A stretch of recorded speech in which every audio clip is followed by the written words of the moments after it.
Hello, we are back, baby. And this is like number 7, I think. I've been churning these things out left and right, but you know what? I do enjoy this. I enjoy talking to the camera and reflecting on my story. Obviously, it helps me process. I go back and I watch these myself, and I'm like, oh, okay. It's interesting because all this information is housed in my mind, this whole story. But, you're not thinking about it all the time. Sometimes I'm just thinking about what I'm doing. I'm washing the dishes, or I'm watching a movie, or I'm reading a book. I'm not thinking about the whole story, and the whole story is so much information, it's hard to comprehend all of it. And I've told this story to people before. This isn't the first time I've told this whole story. This is the first time I've told it publicly, to where just anybody could tune into it if they happen across it or somebody shares it with them. But yeah, so yeah, this morning I was on a metal roof for like 4 hours in the 90-degree heat, putting some sealant on some old screw holes, and it was miserable. I didn't want to be up there at all, and it just made me think, wow, this is a lot. I would rather be doing something else. But the money was good. I did make pretty good money on it, but it was definitely for work done, services rendered. So anyway, and then in other news, I got accepted into a master's program at Colorado State University, which is pretty exciting. It's in addiction counseling psychology, so it's kind of its own field. And apparently it's a thing in Colorado. They have a state licensure process to become a licensed addiction counselor, and so I've really been tossing around the decision a lot, whether or not that's something I want to move forward with. And I think reflecting on everything and really doing this kind of processing will help equip me to make that decision, because I really don't want to jump into it, because I would have to take out some government debt, which I really don't like doing at all. But anyway, so let's just continue with the story. So last video was more of a rant / reflection, but where I left off in the story, I had just talked about being in this difficult situation where I couldn't stay in Maryland and I couldn't move to DC, and the pandemic had just hit the US, and I wasn't really sure, and I don't think anybody was really sure what the future looked like, what the economy looked like. We were like, is this millions and millions of deaths? Who knows? It was just buckle down, because this is coming, and it's coming fast, and it's here in the US, and it's not going away. And everybody remembers that. Everybody was there for that. And that really, really took off in March of 2020 in the US. I think that's when people really started taking it seriously, and it was a serious threat in the US. So anyway, because of what was happening with all that, I decided that I would go back to Arkansas to live in this cabin that I'm in now, which thankfully my mom and my stepdad had this built, and so I was able to come here and work remotely. So I took my work laptop with me, and the deal was with my employers essentially was that I would come back to Arkansas, I would work remotely, and then whenever things settled down with COVID and they needed me back in DC, I would move back to DC, which is what happened. But when I came down to Arkansas, because of that climate of uncertainty, I think me and everyone else was in a headspace of just hitting the brakes hard, grinding to a halt on everything, because there's no hope in the world at this point. There's no future. Everything's uncertain. The entire world, and definitely the U.S., entered into a phase of what's going to happen here. And I was in that mindset as well. Like I said, I couldn't imagine research being a critical thing at that point, and especially our research, because it dealt with children who are in school, hospitals, community clinics, university, driving around, going to a bunch of different locations, being on the train. I mean, just extremely high risk type stuff for COVID. And so it's like, there's no way we're going to keep doing this project. But one of the things that the PIs on the study said was that they wanted to keep the research assistants on.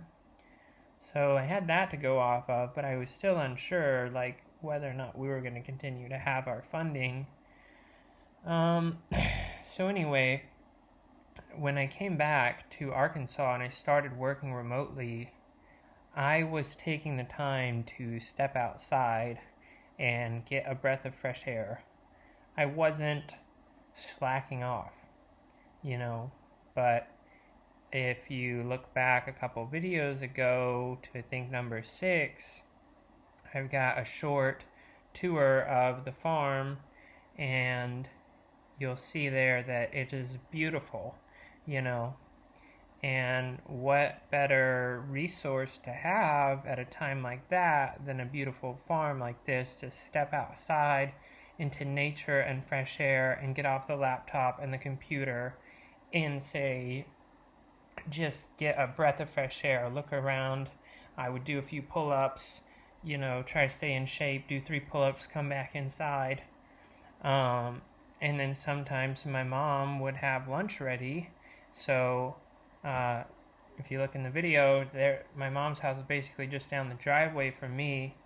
So I'd go have lunch with them, or I'd take my laundry down there. So I wasn't like glued to a computer screen for straight up 8 hours a day. I was trying to have some semblance of mental health there. And what happened basically around that time was that my boss told me that she had a graduate course that she was teaching, and it was called something like Evidence-Based Therapies for Children and Adolescents. And I'd never really been in a graduate course or sat in on a graduate course, but she said I could do what's called auditing it, which means that you sit in the course and you follow along, but you're not taking it for course credit, and then you don't have to do any assignments. But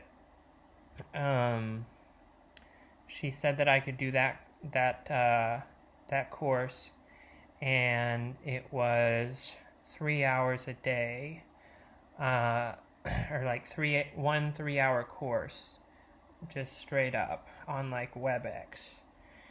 And the way that it ended up for me was that my Tuesdays would look like maybe start around 8 o'clock in the morning, and then at 9 I had my first meeting from 9 to 10, and then from like 10 to 1 o'clock I had that 3-hour class, which is like super in-depth scientific research discussion kind of class.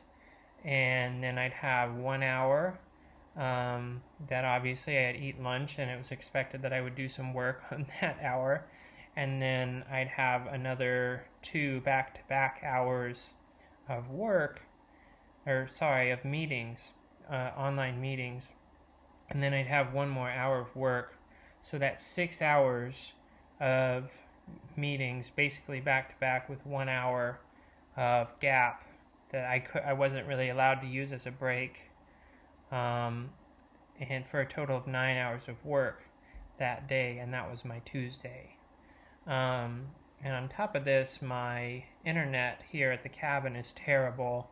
Um, if you don't know, the US still has terrible internet reception in many parts of the US. I think the number is 30% of the US doesn't have Wi Fi or high speed internet, and actually, right now, it's being slowed down.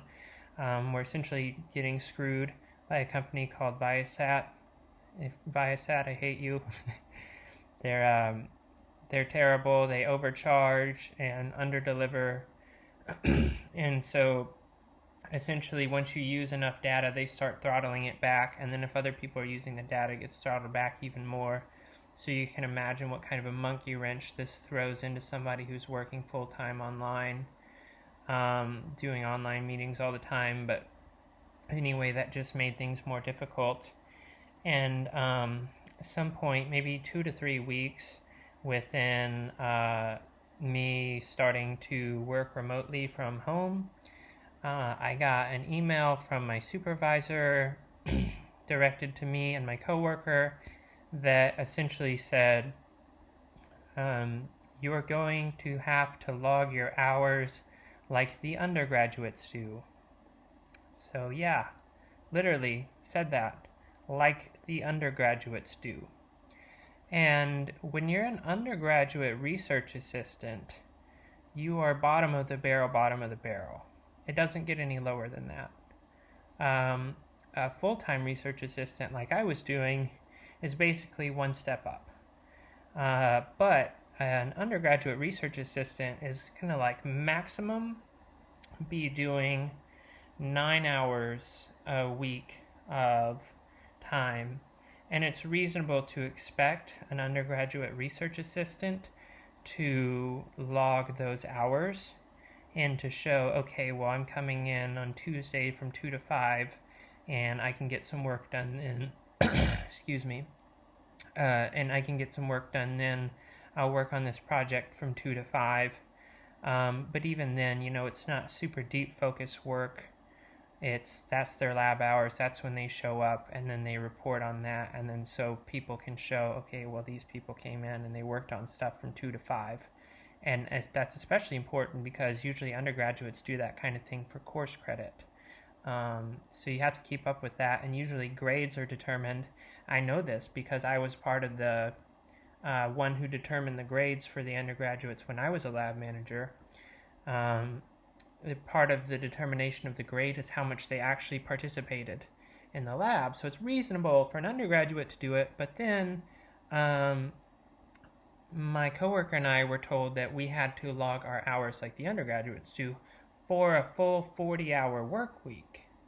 Okay? Essentially saying, you're not working hard enough, we need to squeeze more out of you.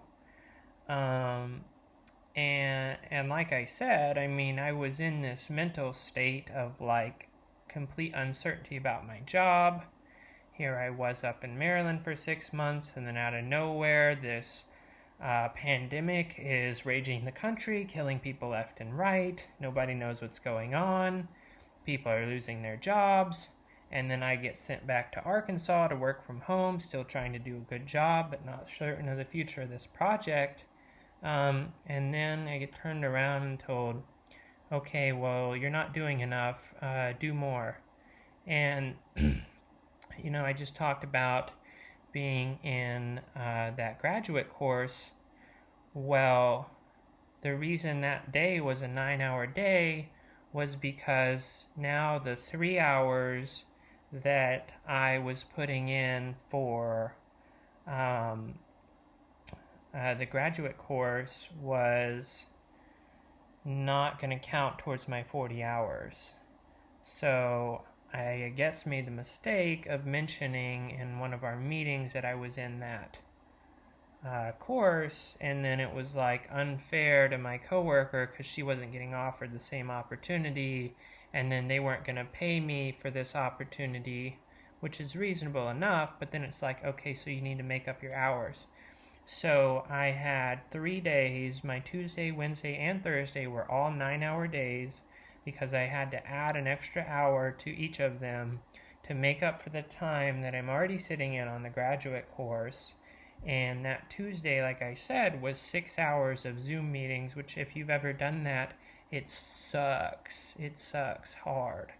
And I'd have to make that a 9-hour day and then have 2 9-hour days on top of that, all on the laptop during a pandemic.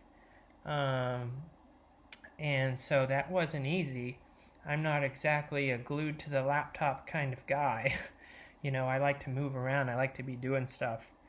And even if it's getting up for 10 minutes, which now I wasn't allowed to do, and I'm the type of person who wants to be like brutally honest about things, and so I wasn't, and I'm extremely detail oriented, so I was going to be like, okay, well, this is exactly what I was doing, and I'm not going to fudge my hours. Really, I'm going to try to be honest, and I'm going to try to use this hours log as a mechanism for improving my performance and working hard and showing that I'm doing that.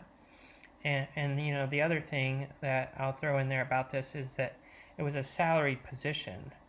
And salaried position means you don't clock in, you don't clock out. It's not even necessarily 40 hours. If you've ever worked a salaried position, you would know this, that it's when the job's done, the job's done. If that means it's a short day or it's an especially long day, then you do it. And I was told this is the kind of job, and I kind of knew this, that sometimes you need to outwork the clock. And I would outwork the clock. I talked in episode 6 about how crazy my schedule was. Well, there was several days where I worked like 12-hour days to get the job done, get what needed to get done, staying up late, working at home, and this even happened after, the hours log. And at one point I even had to work on my boss's CV, making edits to my boss's CV to clean it up and make it look nice. And to get that done, I had to work late.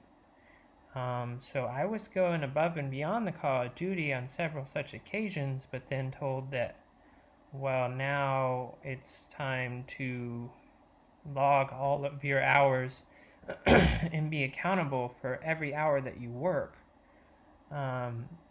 Because we're not doing enough, I guess, and now to be subject to this sort of lower status level of working, which was essentially like micromanaging us, and I was told that it would be a quality improvement mechanism, basically, that they would go back and look at our hours and say, okay, well, you could maybe improve here, maybe this is what you need to do. Like, it was supposedly a thing to help improve our efficiency somehow, but it was also limiting, and now it started to take away the little bit of freedom that I felt I had to have any semblance of good mental health in terms of stepping out and taking a breath of fresh air, having lunch with my family during a pandemic, meditating for 10 minutes, doing a few pull-ups outside. Now, under this new doctrine, I couldn't do any of that stuff. And my manager always said that she wasn't a micromanager, but I felt like this was micromanaging, because not only would we log all 40 hours, and for me it was 43 hours, plus I had to read 4 or 5 academic articles per week to keep up with the coursework for that course and to stay on top of it. So really,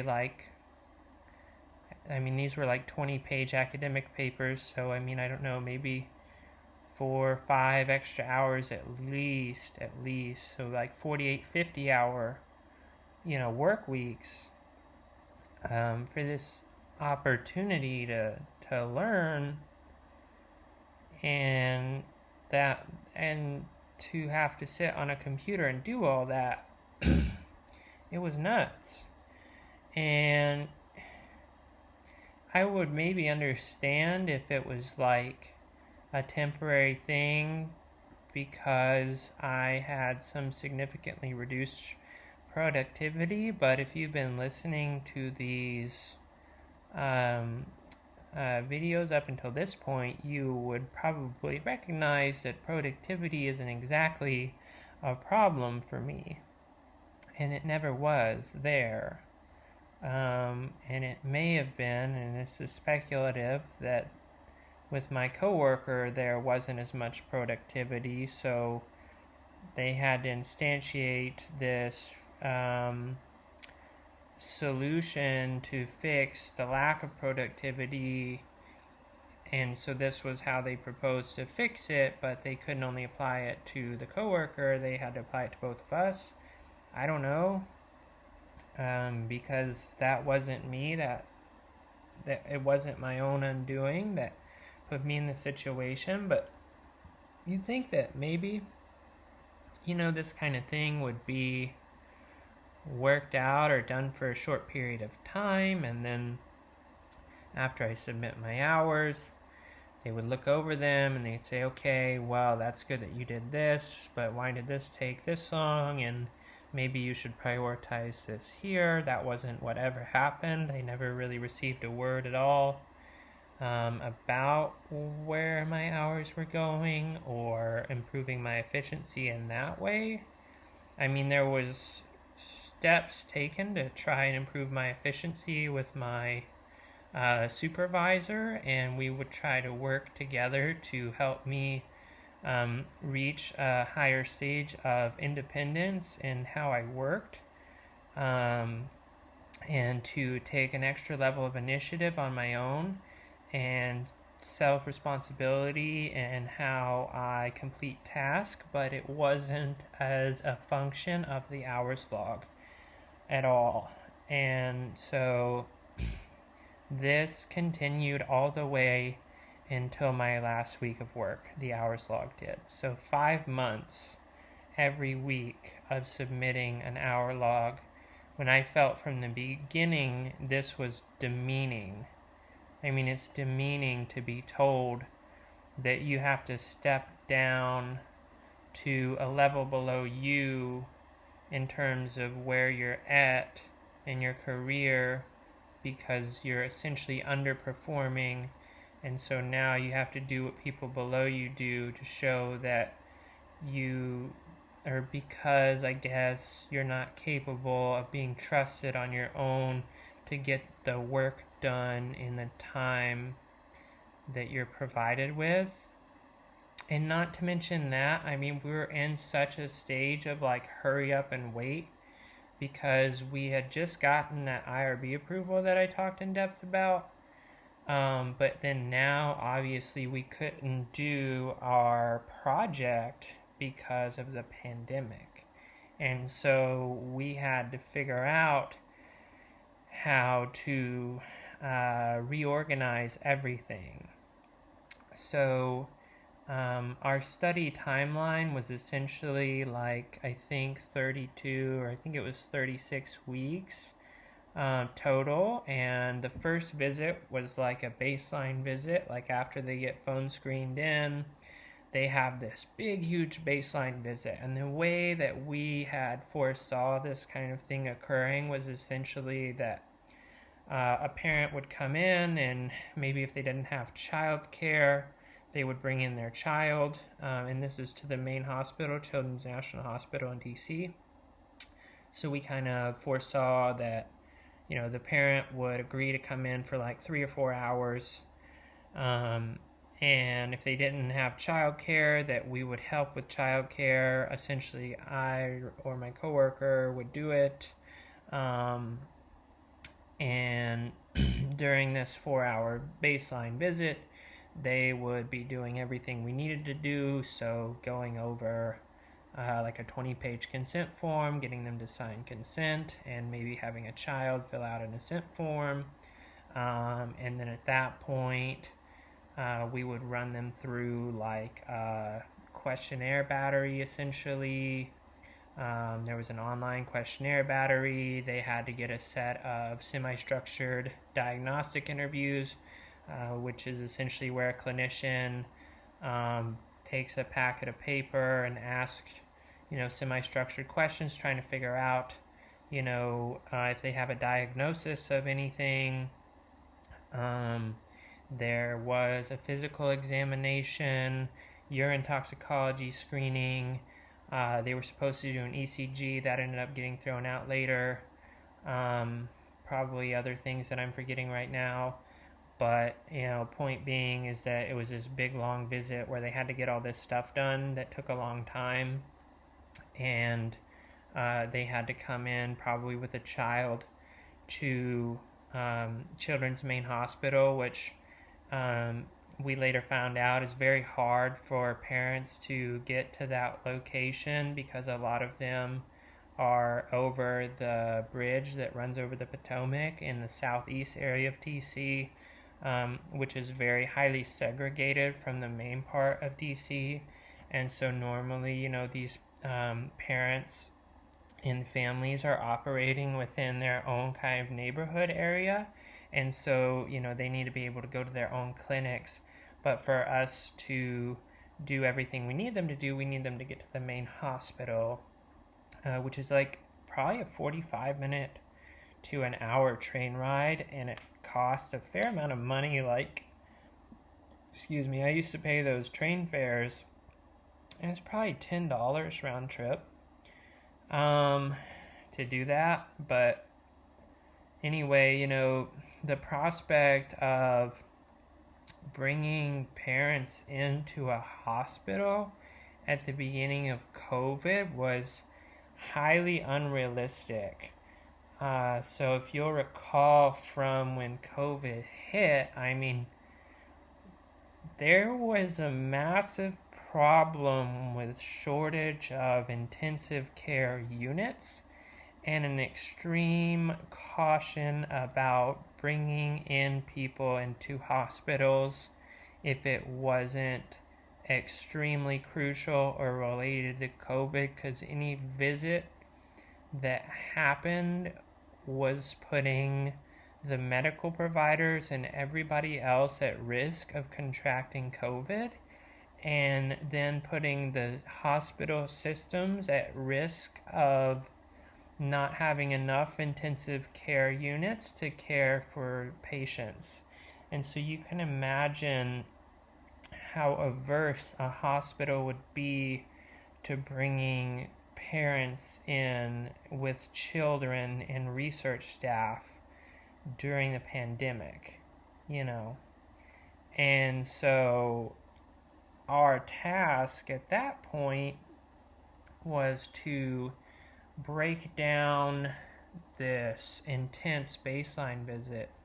I'm just realizing I didn't talk about the whole timeline. Sorry about that. After the baseline visit, they had a randomization visit where they would decide if they get on the medication or if they just get assigned to treatment, so therapy.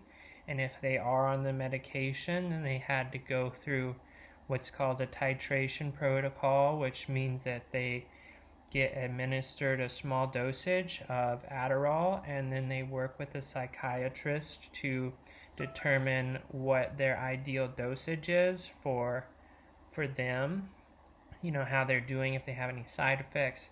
And then, week by week, you kind of figure out, okay, well, how much do we need to prescribe this person? And then at the end of it, they get their prescription. And so with that,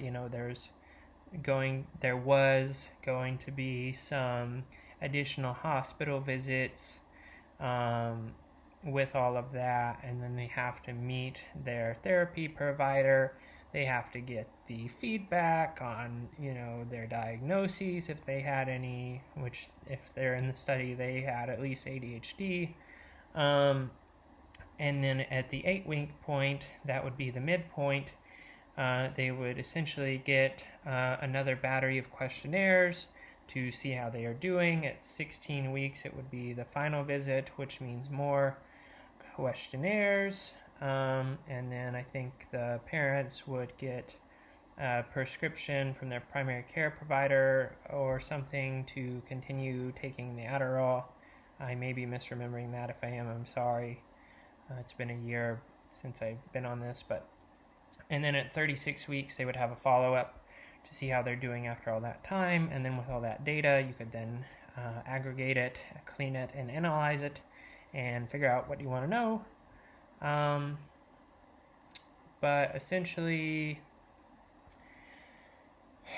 it was going to be really hard to do all of that during COVID, and so our task then was to break down this baseline visit, figure out alternative remote options for how we could conduct all of these various medical procedures, whether or not certain procedures were medically necessary or relevant, and then getting the right approval to change that stuff.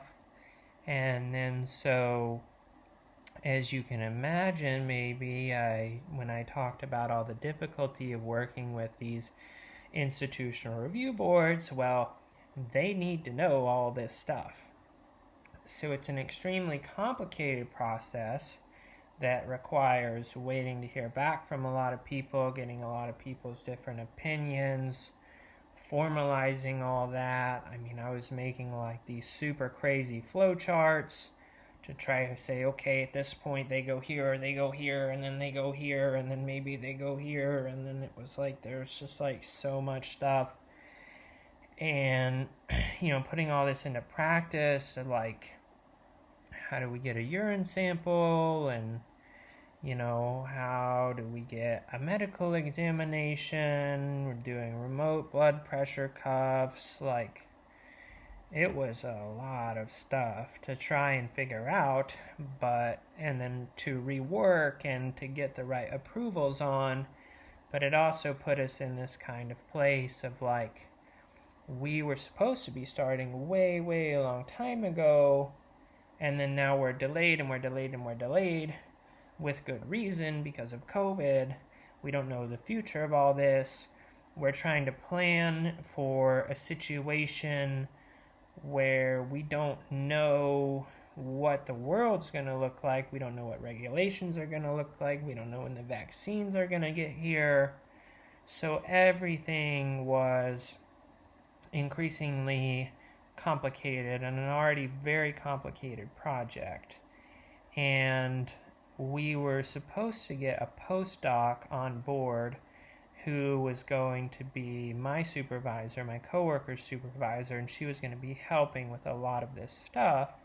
And my direct supervisor, she actually wasn't supposed to be on the project for that much time, or as much time as she was putting into it, because she had other responsibilities. And so essentially what happened was, way back in October, before all this happened, the postdoc got flown in from Australia, interviewed. I went out to lunch with her, told her about the study. With my coworker, my supervisor, we went out to lunch. Told her about the study, negotiated a relocation package, a salary. She was planning to move down, but she had a husband who was going to need to get a job in DC.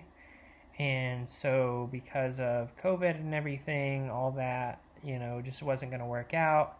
And so our postdoc now said, well, never mind, I'm not coming. And so that meant that our supervisor got tasked with doing a lot of the work that the postdoc otherwise would have been doing, even though she didn't have the time or the bandwidth to do it. And so that made things really difficult. And so, I personally was trying to assist with this whole process. I was leading meetings, taking notes, formalizing things, putting everything into edits in our IRB documentation, reaching out to people we needed to reach out to, making tracking sheets, spreadsheets to keep up with all of this. in this rapidly changing and uncertain time. And so I was here in Hot Springs in this cabin doing a lot of that work, and essentially something happened. I ended up moving to Florida, and this is a critical part of the story, not really from a work perspective, but from my perspective and my life perspective, to talk about the stress that I had to go through. But kind of taking a left turn into my personal life, I'm going to get into Florida, and then I'm going to get back into DC, and I'll talk about the work that I was doing for DC while I was in Florida. But just going to get a drink of water.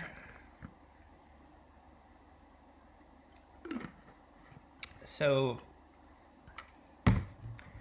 my best friend was working in Oklahoma doing a startup business with a guy that was taking advantage of him.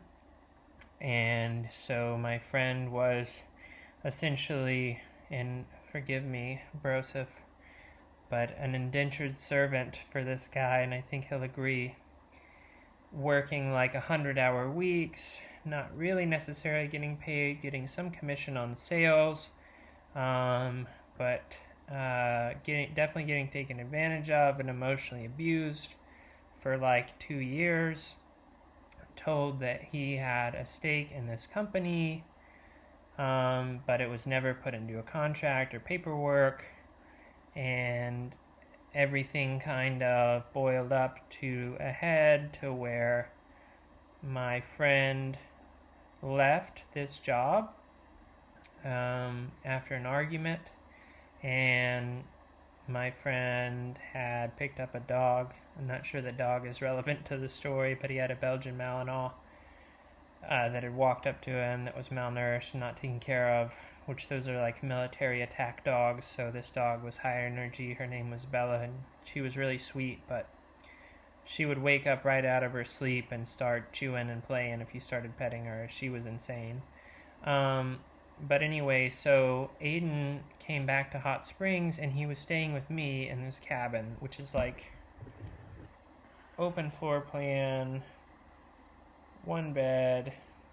So he was staying in a air mattress, like right here, with the dog, and he was there for like a week, and he didn't really have a game plan, and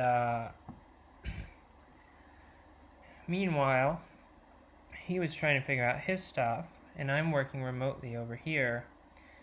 And then in New York, another close friend of ours had a very difficult experience with her boyfriend. She was living in Manhattan, and apparently some stuff went down that was really, really bad.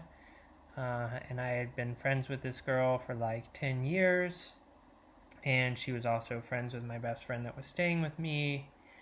And so essentially she had to go to the hospital because of a mental health breakdown that was related to a toxic situation with her then boyfriend. And she had been asking me whether or not she could come down here and stay with me, but that wasn't really a feasible kind of situation. And so basically her dad also happens to be a CEO of a major lighting company, LED lighting company, and has like 4 homes. So he had this $1.4 million beach home, like vacation home in Florida, and she got offered to stay there with her boyfriend, and then my best friend and I got invited along. And because I had been working in Maryland, DC area, and my best friend had been doing this business, and we all went back like 10 years from a very tight-knit high school friend group. We hadn't been able to really see each other, hang out much in like 2 years. And so, during this time of extreme uncertainty, it made sense for us all to get together and hang out. And so I have to take a back step into this story and say that I'm just going to be really brief about this because it's going to tie into the story. But essentially, that female friend cheated on her boyfriend, who was also cheating on her at the time. She cheated on him with me to some degree, and that was a mistake on my own part. I should have taken more responsibility at that point in time for that, but I had known that he had also cheated on her, and I didn't support their relationship because I knew that it was very toxic. And at the time, I had been friends with her for a long time, and I hadn't really considered that there might have been anything between us until something else happened that put it in my head that that might be the case. And then something ended up happening between us, and so then that put it in my head that maybe there was something there. And so that left me a little bit confused about where I stood with her. And so that was like 2 years before Florida. And then I got invited to Florida to stay with her and the toxic boyfriend and my best friend Aiden in Destin, Florida. And well, I talked with my employers about it, and I said, hey, one thing is my Wi-Fi is terrible in this cabin, and I am living remotely anyway, working remotely, got invited to go stay at this place in Florida. If it's no issue with you guys, I'll just go on down there and work remotely from there. And like I said, because my best friend didn't have a job and was just staying with me and trying to figure things out, he was going to go there and get a job. So it just all worked out in this weird synchronous way.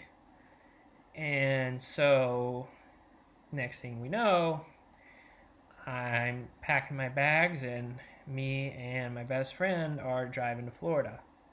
And so we show up, and it's like this awesome house, beautiful white sand beaches, and I won't get into too much detail, but at that time, I was having a good time. Like, you're not going to go down to Florida and Destin and have a bad time, probably, with, like, your best friends. But, I was having a good time, getting to hang out on the beach, eat whatever food I wanted, wasn't paying rent to stay in this nice house. But I was still working full-time, and so I felt better and had more motivation to work hard than ever, because I was like, life's awesome right now, so I'm going to get all my work done, and then as soon as I get off, I can go hang out on the beach with my best friends. Who wouldn't want that? Now, I should say, me and my best friend also were very much holding down the household, while the girl's boyfriend was very much not contributing to that situation, and things were made weird by the fact that he wasn't a part of this very tight-knit friend group, but he was close to her, And so I was in Florida for 5 weeks, and essentially I told the female, that sorry, it sounds weird to say, but I don't want to say her name, that I thought I liked her and I wasn't sure, and I was confused because of what happened several years ago. And at that time, it became apparent that she did not want her boyfriend in the situation. She actually literally sent him packing, like, to Colorado, and apparently he was going to come back, and then he just never came back. And then the homeowner had somebody else coming, so we had to leave. But like a week or so before he did, I was planning on going back to DC.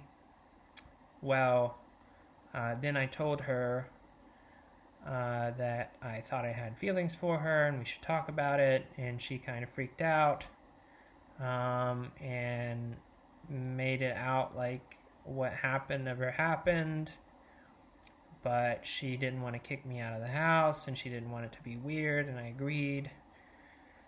And then basically, at the last night of this, her and I got in an argument, but then everything was kosher after that, and we had like a talk, like a heart to heart, and it went well.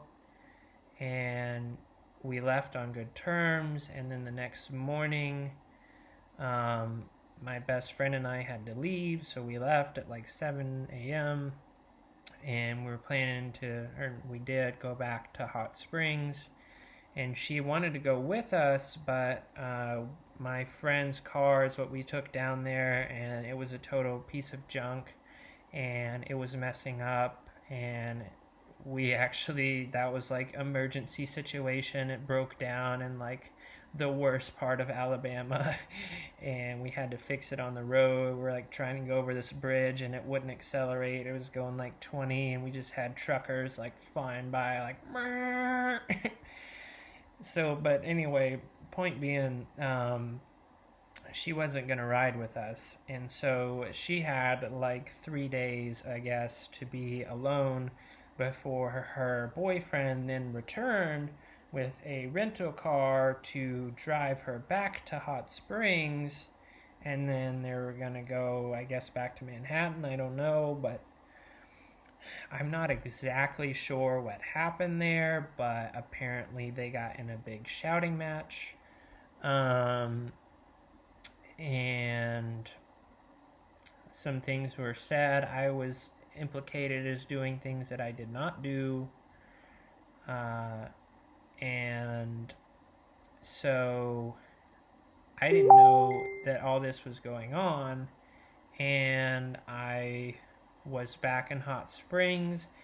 And I was, like I said, I had been working really hard. I was feeling better than ever in terms of work. And my work productivity, I actually started to crush that hours log, and I was finding ways to be more and more efficient with it, get everything I needed to get done. I was killing it. But then, Florida ended. I'm back in Arkansas, staying with my dad for like a week before I moved back up to DC to stay with the roommate that I had previously mentioned in episode 6. Planning to move in with him after staying in Arkansas for a week. And essentially, I've got this big day ahead of me, all planned out, and I didn't have time to spare. I had meetings, I had things to get done, right? And I had like an 8 a.m. meeting, and I'm getting out of the shower at like 7:55 in the morning, and I check my phone, and I've got these texts from the girl's boyfriend essentially saying that he had already arranged to have my skull caved in when I moved to DC, and that he was going to use his dad's money to get away with it, and his dad just happened to be some billionaire hedge fund manager. So, yeah, that was like very shocking to me because I was like, what? Like, what is going on? And I didn't even have time to like respond to him before I had to go do other stuff, like go into this meeting. And then, so at that point in time, I'm kind of trying to figure out, okay, well, what the heck is going on? And, I'm not going to brush that off. I don't think that he was capable of actually doing something to harm me, but at the same time, I have to consider that a credible threat. And so I had to ask family members, like my stepdad's in law enforcement, for advice, and go to the police station, ask a police officer what to do. Obviously, it's very stressful. I'm having to rearrange my day at work. And I essentially told the guy, hey, I don't know what's going on, but I'm going to call you this afternoon when I have some time. And so at this point in time, the guy and the girl are like driving back to Hot Springs. And when I finally get on the phone with the guy, I tried to call him, couldn't call him. I called the girl.